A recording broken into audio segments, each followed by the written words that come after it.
So Daniel, you stated previously in the previous podcast that you wanted to become a pilot originally, but then after weighing your options, you stated that you would like to become an engineer instead.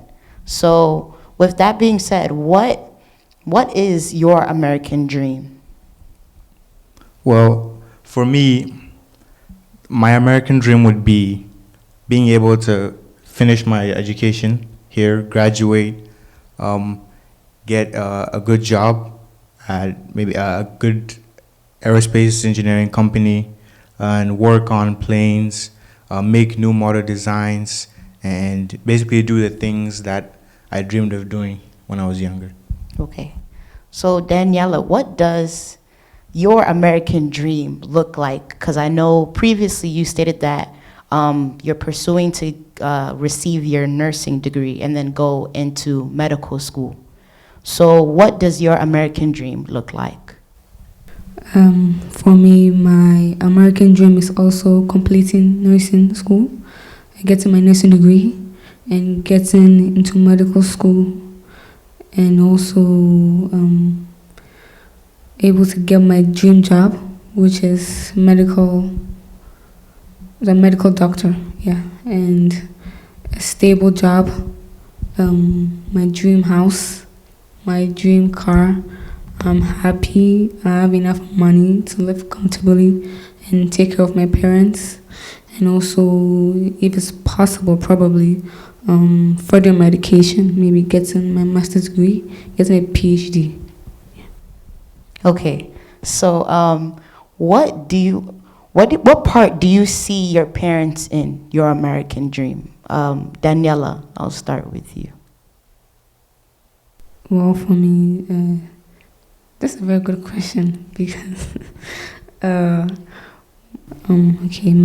encouraging me. Sometimes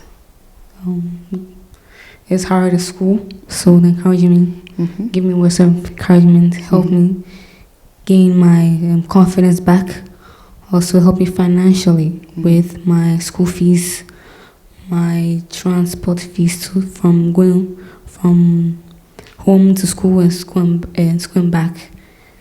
Also, my money to take care of myself, lunch money or things that I need. And that's basically how you see your parents. And also helping me with my assignments, especially Okay. my essays, especially my dad. He's good at English. He goes over and gives me points. Okay, that's really good. Okay, so Daniel, what part do you see your parents in your American dream? Well, in the journey to achieving my American dream right now, my focus right now is school. So my parents are doing the best they can to support me. Like my sister said, financially, they support me. They also encourage me to study more than I usually do. They ask me to seek other avenues of help, like asking those who, like in church here, are doing this, kind of the same job that I would like to do in the future, to ask them for help and support, and how I should study, the things to look out for, and and things like that. Okay, so what do you think are some challenges in achieving this American dream that you have, Daniel? A challenge. That's a good question.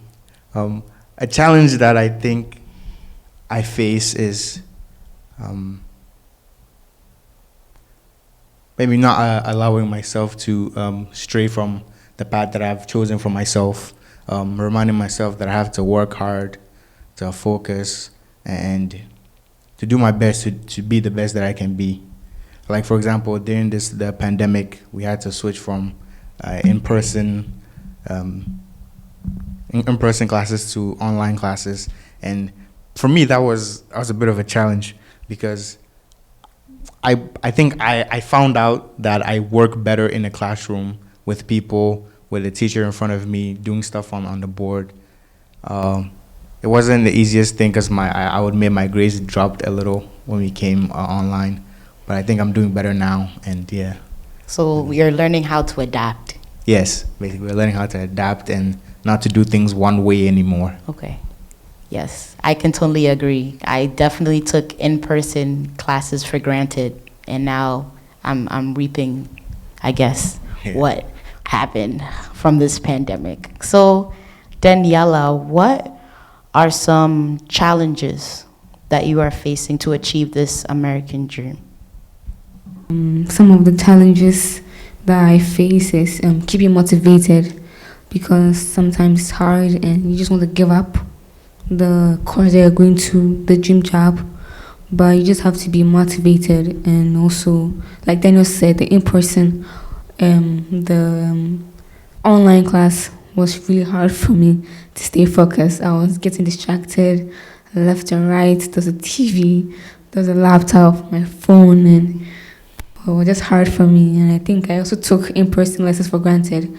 I like learning things practically, seeing how it's done.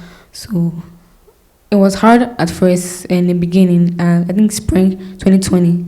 But after that, I think everything is okay for me now. Okay. Yeah, my grades came up. Good, I'm happy. That's good to hear. So, since you stated that some of the challenges that you faced was staying motivated and the transition from being in person to online, what are some practical steps that you are taking today in order to achieve that dream, Daniel? Okay, so this is one thing that I think helps. So from day to day, we have classes, and these classes start at like different times. I find that if you try to like wake up the same time every day, it's easier to like start your day and then continue with your classes and not get lazy, distracted, and things like that. Okay, Daniela, what are some practical steps that you are taking to achieve your American dream? Some practical steps are, for me, turning off my electronics during classes. Also, stop procrastinating, because last year was hard for me. I dumped all my lab assignments at the end, and it was just really hard for me. And I was just stressed out for the whole week. But God willing, I was able to finish it. Be focused, don't be distracted, have a clear mind, be relaxed, and also push yourself to study more, study harder. If you study for 2 hours, you can push yourself by studying for over 5 hours. Yeah. Okay, that was really good responses, Daniel and Daniela. So for our listeners, what is your American dream? What does that American dream look like? How do you see your parents or your friends or your family being a part of that American dream? And what are some challenges you're facing yourself? Can you relate to what Daniel and Daniela is saying as well? If so, comment below your thoughts and let us know, and we will definitely respond and even shout you out. Thank you so much for joining us, Daniel and Daniela, today on our podcast, and thank you, listeners, for also tuning in. Until next time, God bless you. Thank you.